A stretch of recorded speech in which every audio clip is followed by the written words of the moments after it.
네, 안녕하십니까. 오늘 11일 주식 클래스 마감 시황입니다. 오늘도 장이 좋았습니다. 오늘은 이제 코스닥 쪽에서 개인들의 매도가 한 2천억 정도 나오면서 약간 어제와는 달리 코스닥에서 패시브 자금이 들어온다는 느낌이 들 정도로 되게 좋았는데 뭐 시장은 계속적으로 새로운 모멘텀이 생깁니다. 오늘은 이제 기다리고 기다리던 이거 2년 반이에요. 네, 인텔이 서브용 CPU 4세대 CPU인데 사파이어 래피저를 출시했습니다.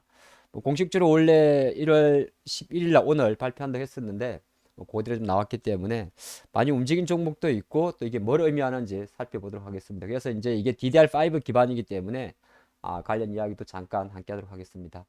시장부터 조금 보면요. 시장 같은 경우 오늘 상당히 의미가 있었습니다. 오늘도 이제 코스피 같은 경우는 약간 속도 조절이 좀 들어갔죠. 하지만 이제 여전히 뭐 견고한 흐름을 보여주고 있기 때문에 뭐 사실 여기 지금 보면 실선이 하나 보일 텐데요.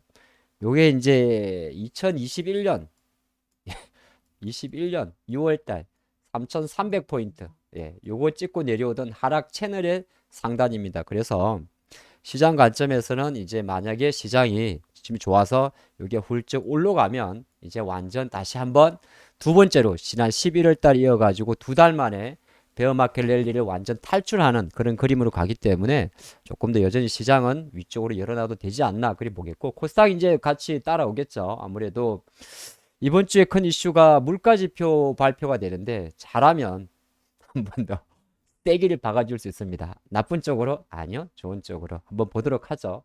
자, 이렇게 마감을 했는데 오늘 시장 이야기보다 아까 요 이야기를 조금 더 집중적으로 해보도록 합니다. 그래서 여러분들 조금 어려울 수가 있는데 제가 또 친절하게 자료를 준비를 했어요. 한번 보시면 어디 갔어요? 바로 이건데 이게 이제 바로 인텔의 4세대 제온 플레이 이름 같은 경우 인텔의 제온 보면 스케일 발음이 좀 어렵네요. 스케일러블 스케일러블 그렇죠. 제온 스케일러블 프로세서입니다.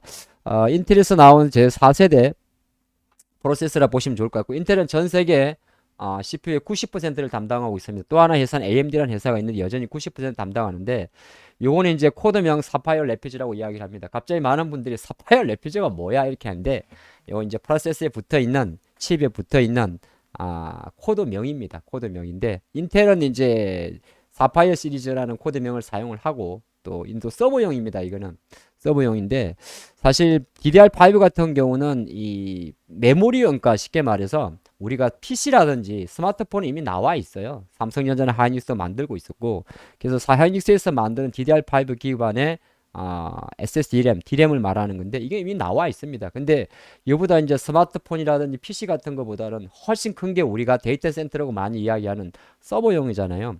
지난해 사실 실제적으로 9월 달에 인텔의 AMD 같은 경우가 먼저 만들었어요. AMD가. 그래서 약간은 서버용 쪽으로 인텔도 하지 않겠습니다만은 사실 2년 만에 뭐가 문제가 있었는지는 알 수 없지만 2년 만에 출시를 했다는 겁니다. 그래서 출시했기 때문에 이제 본격 양산은 조금 시간이 걸리겠지만은 시장에서는 한 5월달 이야기도 좀 하는 것 같아요. 하는 것 같은데 어쨌든 최근 인텔의 주가 상승도 이 사파이어 래피즈와 계를 좀 같이 하고 그런 관점에서 봤을 때 다른 한편을 놓고 봤을 때는 이게 약간 제가 번외 이야기인데 삼성전자 9만전자가 올라갔을 때의 2021년도입니까? 이것도 일정 부분 이 이야기가 있었던 거예요. 21년도 9월 달에 팍 날아갈 때. 그래서 그만큼 지금 이 관련주는 우리가 잠깐 보면 말하는 단순하게 조금 이따 살펴볼 개별주만의 문제가 아니라 사실은 인텔 사파이어 래피드 서버용 CPU의 출시에 직접적인 관련주는 삼성전자 하이닉스입니다. 어떻게 보게 되면 최근에 삼성전자 하이닉스의 상승세에도 충분히 그러한 영향을 생각할 수가 있습니다. 거의 인텔의 주가와 마찬가지로. 자, 그래서 조금 더 이야기 이어가도록 하면 요거 같은 경우가 이제 이렇게 출시가 되는데 지금 나온 걸 한 번 더 정리하게 되면 이거는 서버용이고 이미 DDR5 기반의 PC라든지 스마트폰은 나와 있었습니다. 나와 있고 가격도 많이 좀 수렴한 거 있어요. 근데 앞으로 이제 중요한 자료인데 앞으로 내게 되면 D램 전체 비중에서 이제 DDR5의 비중에 대한 전망을 반도체 전문기관 옴니아가 분석을 했는데 D램 전체를 놓고 봤을 때 만약에 올해 지금 23년도 한 4분기 정도에 22% 정도의 비중을 차지한다면 DDR5의 비중이 오히려 서버용 같은 경우는 40%까지 올라간다는 겁니다. 그렇기 때문에 가볍게 흘릴 수도 있습니다만은 인텔의 차세대 서버용 48 레피즈 출시는 향후 반도체 업종을 바라보는 관점에서 조금 중요할 수가 있습니다. 중요할 수가 있기 때문에 조금 지켜볼 필요가 있고, 물론 이게 어느 정도 현재 주가 수준에서 많이 반영됐을 수도 있어요. 지금의 하이닉스의 주가, 지금의 삼성전자의 주가. 하지만은 이런 관점에서 만약에 정말 옴니아 자료처럼 DDR5의 비중 자체, 특히나 서브용 D램의 비중 자체가 높아진다 그러면 이거 같은 기존은 4보다는 당연히 속도는 빠르겠죠.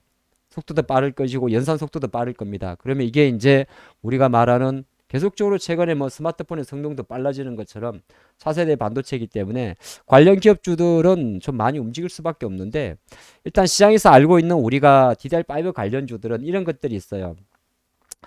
이 차세대 메모리니까 아무래도 여기는 빼봤습니다만 찌는 누구예요? 삼성이 하이닉스입니다. 그건 뭐 두말할 나위도 없는 거고, 이제 중소형주를 보니까 속기대에서 ISC라는 회사가 있고요.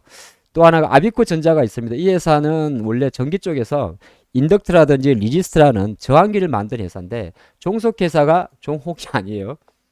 종속회사가 PCB 사업을 하고 있습니다. 그리고 TLB라는 기업이 있죠.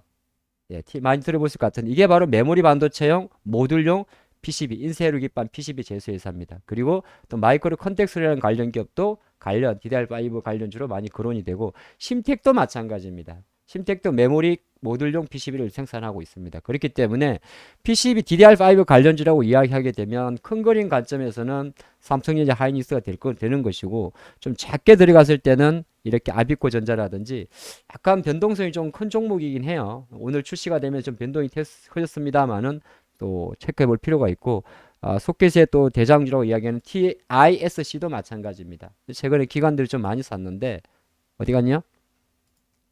좀 많이 사긴 샀는데 뭐 지금 최근에 이제 반도체 쪽으로 많이 들어오니까요. 이런 종목도 있고, 아까 말한 TLB 같은 경우도 바로 이쪽입니다. 약간은 지금 반등을 하다가 왔다 말다 하고 있죠. 하지만 TLB 같은 기업도 DDR5 관련주로 유심히 보시면 좋을 것 같고요. 또 하나가 아까 심텍도 마찬가지입니다. 물론 심텍이 조금 다른 것보다 무겁긴 합니다만은 얘도 DDR5 관련주로 거론할 수가 있고, 아까 여기 잠깐 마이크로 컨텍스홀이라는 기업도 마찬가지입니다.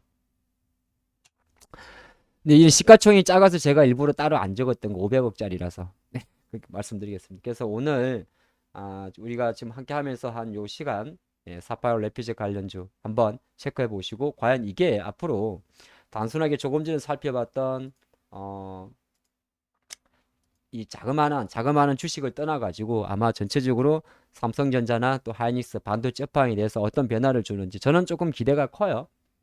아무래도 이제 물론 DDR4와 DDR5의 지금 가격 프리미엄은 엄청 좁혀져 있습니다. 그러니까 DDR5도 이미 나와 있는 서버용 말고 PC나 스마트폰은 많이 내려왔어요.